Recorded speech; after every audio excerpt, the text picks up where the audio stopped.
Place and time. In older factories, when I see a transfer panel, it definitely is a good place to start asking questions about what's happening. How often is it being changed? How often do you have to interact with this panel?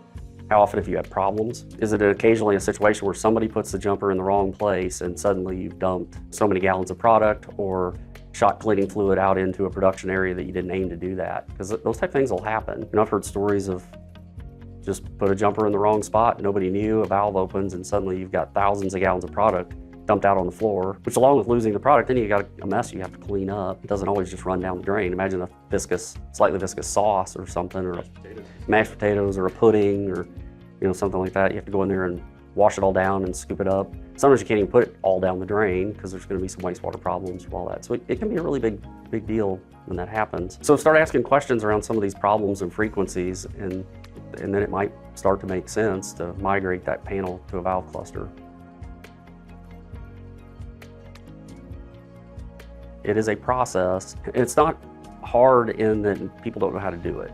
Like we know how to convert a transfer panel to a valve cluster conceptually and physically. The people that own that factory need to be committed to it because it is an expense. You're going to be buying capital equipment, and then most of the piping coming and going to that transfer panel, you're going to have to scoot back a ways from that and repipe to it to get everything to land in the right spots. And then, do you have the controls in the factory to handle it? I mean, you do have the ability to add that many instruments to your control system and do the programming. You can imagine a factory maybe built in, say, the 70s.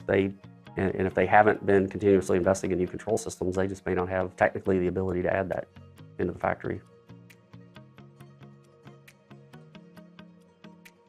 Anywhere and everywhere is an option. I have folks that'll reach out and it is very conceptual. They are just thinking about starting the process and they need help getting that off the ground. Sometimes those folks have never heard of a mixed brew valve. I'm engaged in an opportunity right now where part of that business is engaging us to help them engineer and design a process, and that particular process has never used mixed brew valves. They were aware of them, they just never had. When they went into that engagement, what you've always done is easy. They were thinking, yeah, here we'd have a transfer panel so we can make these changes. That was a point where our team said, hey, hold on a minute. That may make complete sense, but let's chase this concept for a while and see what makes sense. And really, the vast majority of it, when we got all the way through it, it completely made sense for mixed brew valves. And in this scenario, they're on board with it. They recognize the advantage of it. So early is great. We also have folks that come to us, they already have a plan. Transfer panel's already drawn into it. And at that moment in time, we can still have the conversation. You touched on this earlier. It's also not uncommon.